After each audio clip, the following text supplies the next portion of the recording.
You copy. All right, we are live. Thanks, bro. No problem. So we're live today. Ryan, you want to take it? Yeah, absolutely. So thank you for joining us, everyone. We're sharing it out to all of our pages right now. So today, as you know, we are going through the market experts every day here. We've got a really unique guest. We actually haven't had somebody of his field in. He's a financial advisor and broker, which in this day and age is finding a polished version, somebody who's good at what they do, is in his line of work is hard to find. But this is Len Adoff, everyone. So Len, thank you for joining us. How are you? Yeah. Ian, take care. Ryan, How are you? Yeah. thank you for the kind words. It's very nice. I appreciate it. Yeah. I mean, so we've been working together for over a year now. Right. And you have a unique background because you're actually from the legal side of things. And I'll let you kind of tell us about yourself here. Sure. I'll give you my quick CV. Yeah. Go ahead. Tell us about yourself. Yeah. I'm a 1978 graduate of Tulane University in New Orleans. Green Wave, go Green Wave. I graduated law school from University of Maryland School of Law in 1990. I first, when I got out of college, was a teacher and a wrestling coach. Did that for a couple years. I'm currently a wrestling official with the New Jersey Wrestling Coaches Officials Association. I've been doing that now about 7 years. Get out there on the mat, old fart like myself. It's really cool. And in 1990, I started practicing law. I've been practicing for over 25 years. I maintain my license in New York. I also have a commercial real estate license here in New Jersey, and I work for a company called Archie Schwartz Commercial Real Estate out of Verona. They've been around for 60 plus years. And then a couple of years ago, through a very close friend of mine at Annie Mac Mortgage, someone who's been my client almost 30 years, had been trying to convince me to get into the financial side. You know, one of my complaints always as an attorney was that you guys always made more money than I did. And I was the guy that solved all the problems. And I thought, this is crazy, man. Why should this be? And lo and behold, I started getting involved in finding different hard money lenders, direct lenders, non-QM lenders, traditional lenders. And I've developed a real nice portfolio from everything from put the shovel in the ground to fix and flips, which is a lot of what you guys do. Commercial cash out refis, commercial purchases, you name it. After 30 years, I pretty much, I wish there's something I could think of that I haven't done in the legal and financial business related to real estate, but there just, pretty much isn't, which is an advantage that I can provide to my client. They get all of that expertise. I try not to be the attorney. I really try, because I'm sure that you would agree, and you too, Ian, everything is numbers driven, and how much their payments are going to be, what their interest amount is. That may be entirely different from the advice I would give as an attorney with respect to potentially, I suppose, the liability aspect on a particular transaction, or, whether it's recourse or non-recourse. I mean, there are so many things that can be brought into play in that discussion. So yeah, I mean, that's pretty much my background, Ryan, and telling the folks about it. So. Absolutely. And I want to talk about why that is so awesome, and why we basically brought you in today is because, we work with a lot of brokers, and I'm just going to be blunt here. It can be considered like an unsexy, a difficult job, right? And a lot of times brokers that work... Go ahead, paying that commission, Ryan. Well, I know why too, but with you, I feel like it's very much an earned commission, because you're providing more than just shopping for lenders, right? You're doing more than just that. Thank you. I appreciate it. You know what I found a good tell of the relationship between a lender and a broker is when the broker doesn't sell. When the broker's not selling the lender, Sure. it is a huge tell that you have somebody that's either been around or understands. When you're getting sold from the broker to lender, and I would say 90% of the brokers I deal with, I have some great guys like you that I work with that, I would also say are, and they get it. They just get it. And there's some sign there. There's some unspoken language of like, if you've been around enough deals and you've talked to enough direct lenders, you understand that if I try to sell them, these guys aren't in the mood for that, right? They just want to know, here's the deal. Here's what it looks like. Give me the background. Don't lie. Everything's straight. And my understanding with Ryan's feedback with you has been that was the relationship that developed. Thanks. I agree with you. When I was practicing law, I never felt it was my responsibility to make the end decision. That's the client's responsibility to make the end decision. All my role is to make sure that they understand the options and they understand, the pros and the cons of each one of the options. Now, of course, 90% of the time, a client's going to say to you, well, Lenny, what's your opinion? And of course, I'm going to give that to them. But, you just don't want anybody coming back to you and saying, well, you said. Well, I didn't say.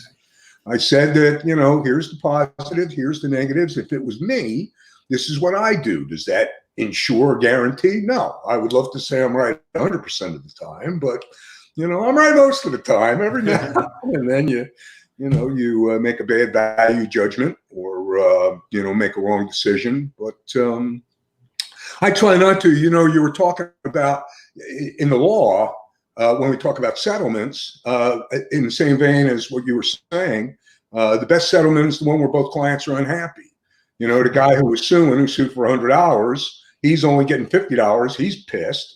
The guy who, got sued and didn't want to pay anything, and he wound up coming up with $50 and he's pissed. But when they walk away from the process and they understand that that's a finite resolution to the issue, I mean, that means something. And, people forget about I'm Jewish, which should make all of you happy. It's always good to go to a Jewish mortgage broker or a Jewish lender. That usually is a good idea. But God, I just lost my train of thought. You were talking about the justice in, this guy gets 50, that guy gets 50, but there should be some sort of justice in it.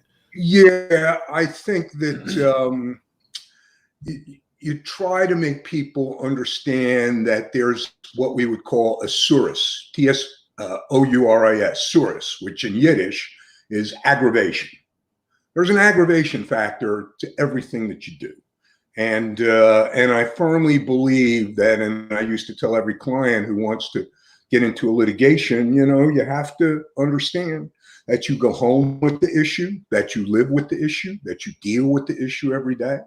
And, sometimes people forget that even though you can't put a qualitative or a quantitative valuation on what that is, listen, especially at my age now, I'm 64, but I feel great. And I try to minimize as much stress in my life as possible to the extent that I just don't make myself crazy anymore.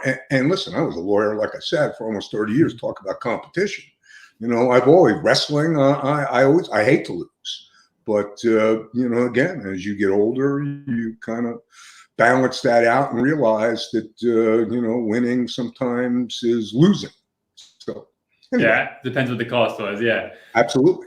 So yeah, I mean, I also want to get into why you're a unique broker in the sense of your closing expertise. This is something that we always talk about in terms of it's such a skill set. Yeah. But like it's not recognized, right? Especially if it's your first time working with somebody.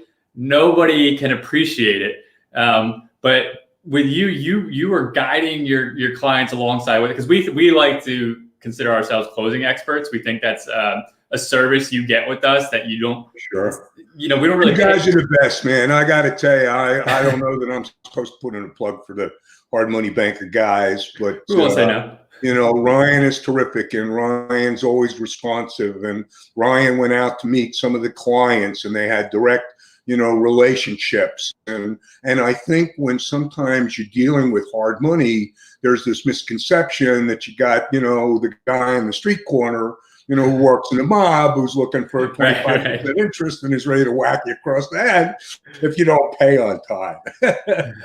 but with you guys, it's just farther from the truth. I mean, you're very honest and you're straight up with your clients, and this is what I can do and this is what I can't do. And I will also say that these guys have an incredibly novel approach in that 90% or more of the lenders that I deal with get formal appraisals.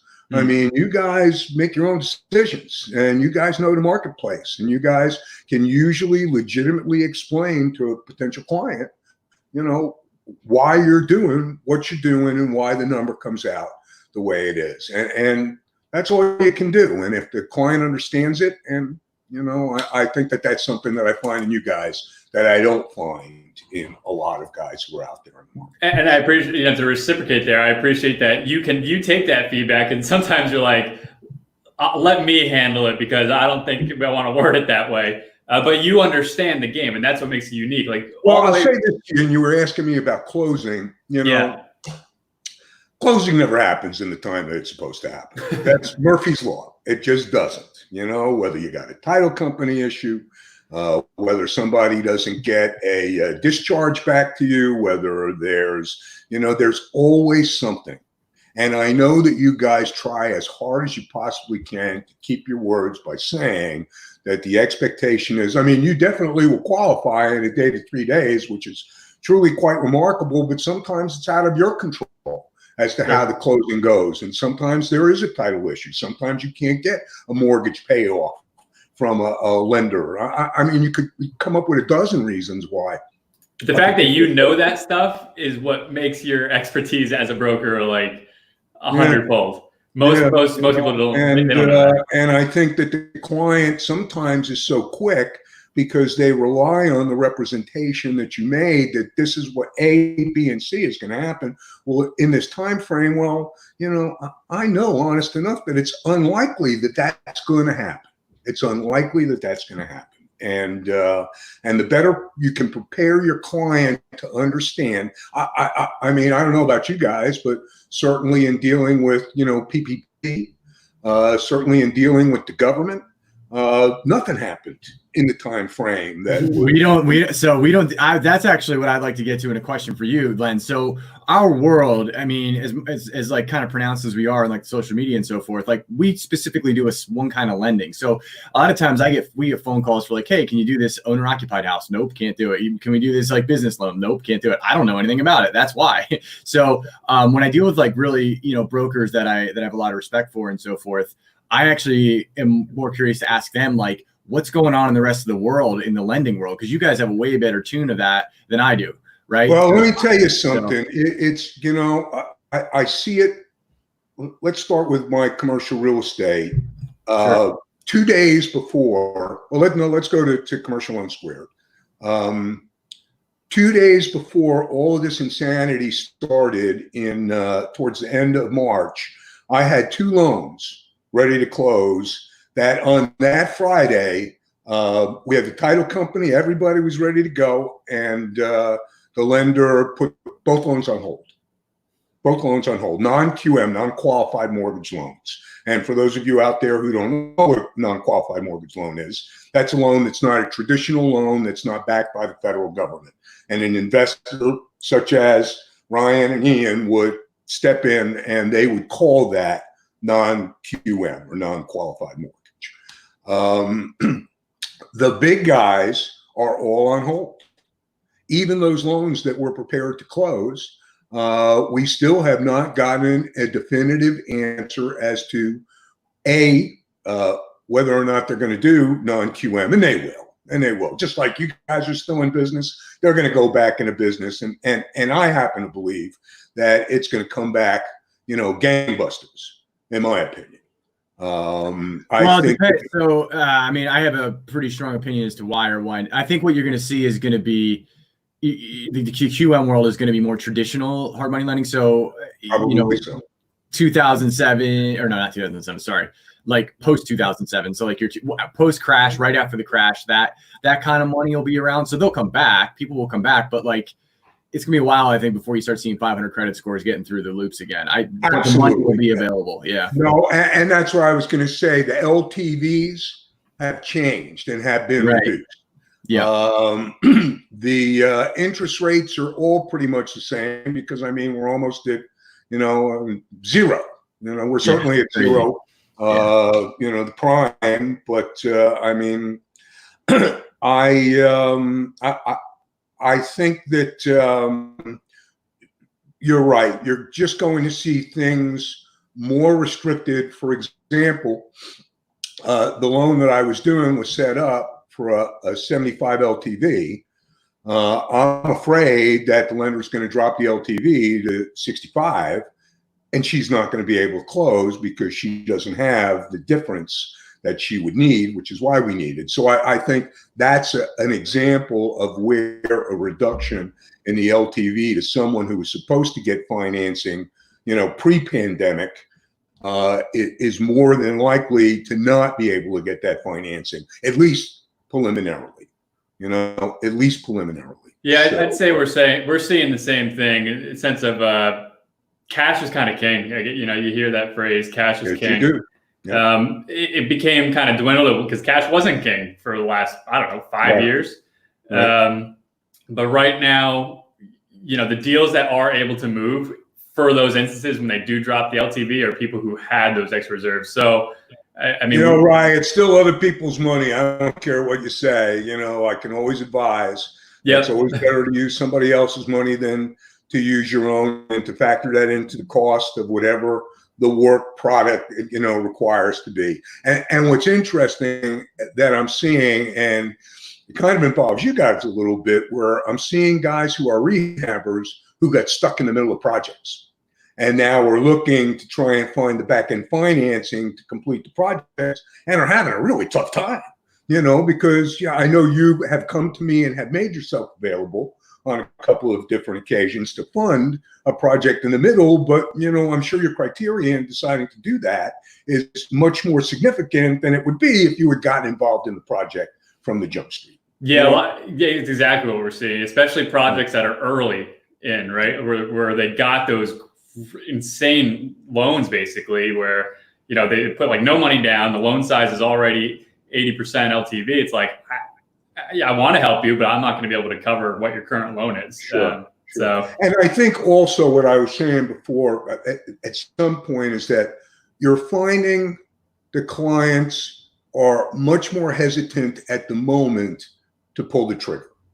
I have a couple of multi-million-dollar commercial real estate purchases that are getting ready to go, and all of a sudden, you see the client who's hesitant to, 2 months ago didn't have any fully believed that this was part of his business plan and his 5-year projection, and now is wondering what's going to happen. But I also see that the guys out there who are always trying to steal deals seem to think that, especially here in New Jersey in the commercial and warehouse end, there's not a lot of inventory, and the fact that things aren't, that people aren't moving product doesn't necessarily mean that the prices are going to go down. They're not. They're staying the same because it's based upon the inventory and not necessarily yet. Are there some guys who now are afraid who, like you had said, Ryan, are cash flow, cash is king, need to sell, need to put cash in their pocket? Yeah, maybe they're willing to take a little bit of a discount, maybe, but that's not my experience, and that's not what I'm seeing out in the marketplace, in answer to that prior question. Yeah, so I mean, is it fair to say the commercial market, from what you're seeing so far, is trying to stand their ground, right? They're trying to weather the storm right now. And in some cases, they're asking more. Yeah. Okay. We just took a listing on a warehouse. Guy only wants $800,000. If he actually sunk $35,000 into the project, which he could do, and he has the capital, I mean, that now he's going to, get 15 to 20 times return on his investment, by making those improvements. It's almost, getting a residential agent to go into your house and say, listen, let's square this up. Let's make it look good. And it's more than likely that people, you just got to put your best foot forward. And sometimes you can't. Sometimes you just don't have the finances to be able to do it. And in those circumstances, I suppose you do the best you can in making it work. But I always believe in sometimes trying to sink money into a project that at the end of the day, you're making a capital improvement to the property. So hopefully that it will result in an increase of value, at least 20 to 25%, which, you're turning a profit on. So, yeah. Do you have any, we try to stay away from giving our opinions, but since it's the show, and these are our experts, I'm going to ask you, what is your opinion? If this keeps going on for another month or two, what do you think is going to happen? Because you've been around for the previous crash. Stay closed, so I don't have to go in and buy one. That's true. That would be very upsetting. Man, you hear everything all over the lot from Steve Mnuchin saying that the economy is going to come back roaring in June or July. I just recently read somewhere where there's a potential drug that lessens the time period of the virus. I think, and I agree with Bill Gates, that once you find the cure, or at least the drug to put this under control, you're going to have a lot of uncertainty in the marketplace. We're all over the place. Georgia opens up. People think they're crazy. I know I'm kind of rambling here, but my non-QM guys, some of the biggest mortgage guys in the business, I have a couple $1 million loans getting ready to fund. They're on hold. They're doing nothing because their investors on the non-QM side are concerned about the capacity of finding investors who are going to fund these deals, because again, they're not government backed. I wish I had an answer, man. I really wish I do. They're talking about, I remember when I first started practicing law, I did a lot of bankruptcy work. So I'm very well versed in bankruptcy. You still do that? I really do. I hope that doesn't happen. So. Yeah, if you still do that, you might be getting some calls. Do you still do bankruptcy law? I don't. I haven't practiced law in almost 5 years. I have a little division of commercial loans squared, which is called Adoff Consulting. So occasionally I will do some more on the consulting side than the actual administrative, filing lawsuits. I'm kind of past that. Sure. I try to use at this point, the knowledge that I derive from all the years of practicing law into helping my clients both on the real estate side and as well as, the financing side. So. Makes sense. So we got a few messages here on Facebook. So I just want to give a few shout outs here. So Harvey, what's going on? Lewis, what's going on? Oh, Lewis, we were just talking this morning. So thanks for watching, man. So Harvey just asked us, what books can I purchase to understand hard money lending and brokerage? So you guys got the book of hard knocks, man. There's no book. Yeah, that's the way. Well, you cut your teeth, pass or fail. I don't know. People say, I had some guy tell me just from the stuff I talk about. I haven't read this book, but they say the banker's code falls in line with a lot of stuff that we talk about. But everything that I've done, I'm sure Len will tell you the same from what he's done over the years. It's like there is no book that teaches you how to play this game. Unfortunately, you got to get in the game, learn your market. If you're going to be a direct lender like us, you got to learn your market, know the market. The worst thing that they ever did was develop HGTV and have all these guys go on there thinking. No, you know why that's the best thing they've ever done? Because that's how you time. That's how you time the top of the market. That's how you guys make money. When you start seeing everybody and their mother going, "I'm watching the flip this house, and I should do that. It looks easy." When everybody's saying that, pull all your money off the streets because it's time. I had something, it actually affected my clients, Ian. I had plenty of clients who were, legitimate fix and flippers who were, look, it's not rocket science. the best way to make money in real estate is to buy low and sell high.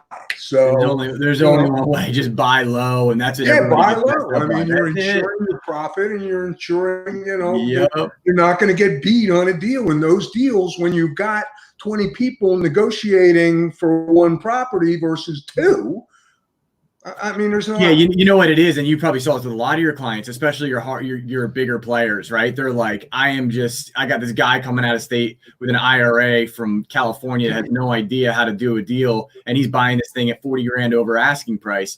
Your players really identify that early, and you probably had a lot of phone calls in the past, maybe, I don't know, year and a half, where guys were saying that, not knowing each other were saying that, but they were all saying that. It's the same story you're starting to hear.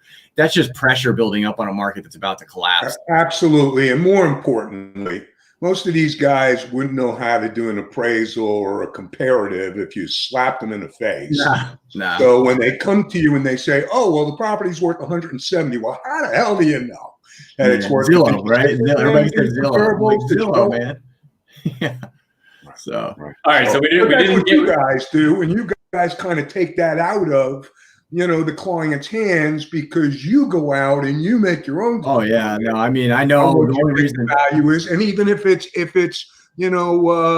post construction, post after appraised value, you're honest about what you think it is, and so often,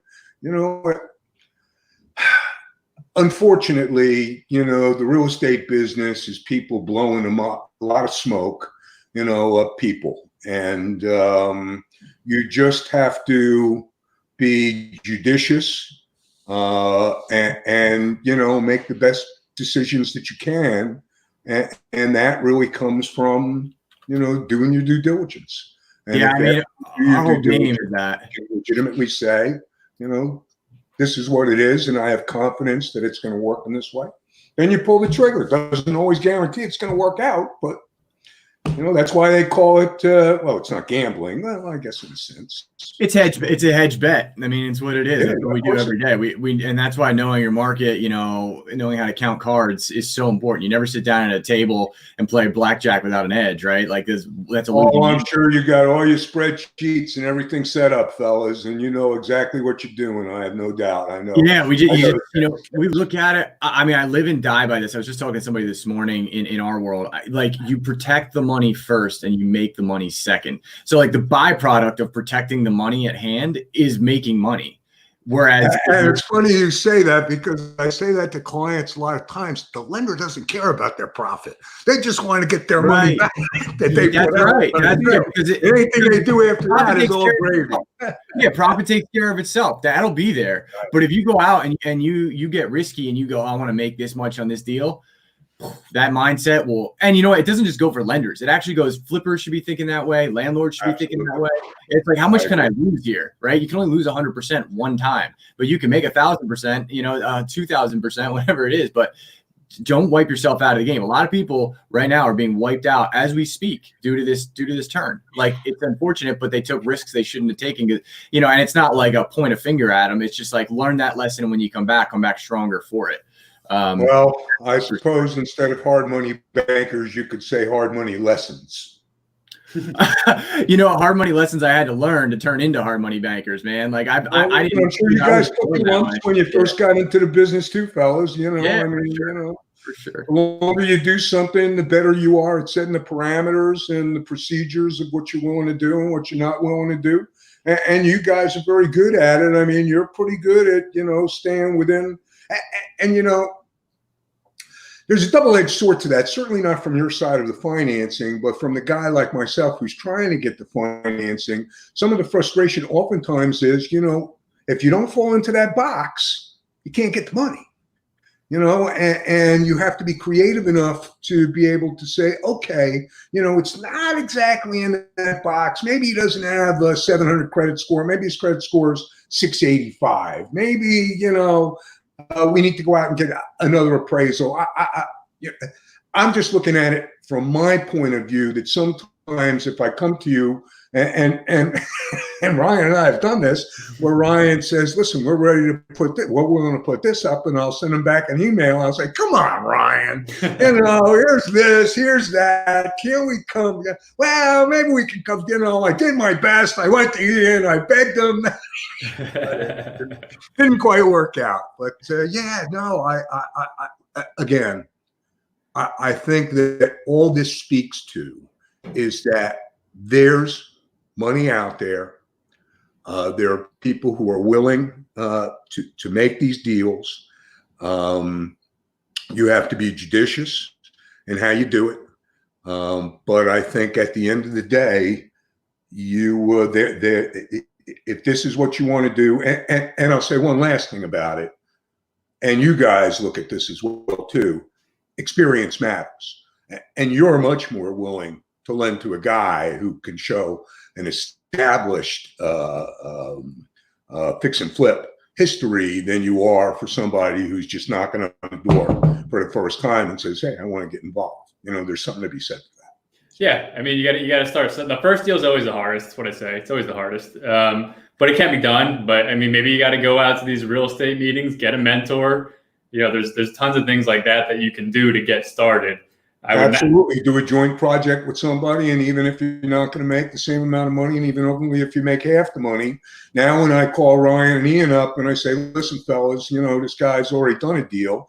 He did it with this guy who's been involved in 10 years. And I mean, there are plenty of ways to do it. And Ian, again, I think you're absolutely right. It really is a function of experience and being out there. And, they teach you when you go to law school, they teach you how to interpret the law, and they teach you how to think like a lawyer, but it has nothing to do with the practice of law. Absolutely nothing. Everybody has a plan until you get punched in the face, right? That's kind of absolutely. Or I mean, just because the commercial code doesn't mean that you know how to litigate. Doesn't mean now you know how to write a complaint. Doesn't mean that you know how to argue a motion in front of a judge. Doesn't mean that you know how to have good bedside manner. It doesn't mean that you know how to advise a client properly. I mean, there are so many different issues that you only learn from experience sometimes. Well, I never said that. When I was your guys' age, I never thought that old farts like myself, I could have cared less about anything that they had to say. But the truth of the matter is experience does matter. And that's my sales pitch, and I got to live with it because otherwise, I wish I was as young as you guys again, but you don't get that chance in life. But it's all good. It's all good. So Len, so we're at 30 minutes here. So just real quick, how would people get in touch with you? And then if you have any parting words for everyone. That's great. You can go on the website. You can go on Commercial Loan Squared, all one word.com. You can also go on to ArchieSchwartz.com. Email, best way to reach me is len@commercialloansquared.com. The phone number at that business is 732-807-LOAN, 5626. And, I just want to wish everybody out there to be safe and to stay healthy, to stay positive. Don't give up. This is going to get done, and we are going to move through. And if you need somebody who can walk you through your next deal, Len is the man. He will connect you with whether it's us or somebody else. I know Len. I mean, we've done many deals, or you brought deals to me. You're like, yeah, I can't bring this. It's a good deal, but I can't bring it to you because I got somebody else who I think is better than you. So if you want that kind of honesty from somebody who's just going to service you as best they can, Len is your man for sure. Ryan, it's great, man. We have talked about, doing something like this for a bunch of months because I have a podcast that I'll push called Sam Sells Real Estate. You can get it on Spotify, Anchor, Apple, Google. There are 27 episodes in there on all kinds of topics. And we're getting ready to start the Schwartz Report. which is going to be with respect to commercial real estate. I spent about 5 years in the entertainment business. We put stuff up on YouTube. We market our properties on the YouTube channel under Archie Schwartz. So, you gave me one last plug. I didn't mean to take extra time. It's all good. That's what we're here for. There's plenty of ways. We're out there, and we try and put good information out. And when I do a blog or I do something like this, I think obviously in the back of all our minds, it's for us to derive business. But the truth is, I like being an educator. I like teaching people, and I kind of get off on it. So Sure. it's all good, man. Yeah, pass it along. So appreciate it, Len. All right, thanks for joining us. Ryan, it's a pleasure. Ian, thank you, man. Pleasure to meet you. We haven't met, but now we have. So. Yeah, appreciate it. All right, guys. Good. You take care. Take care, Len.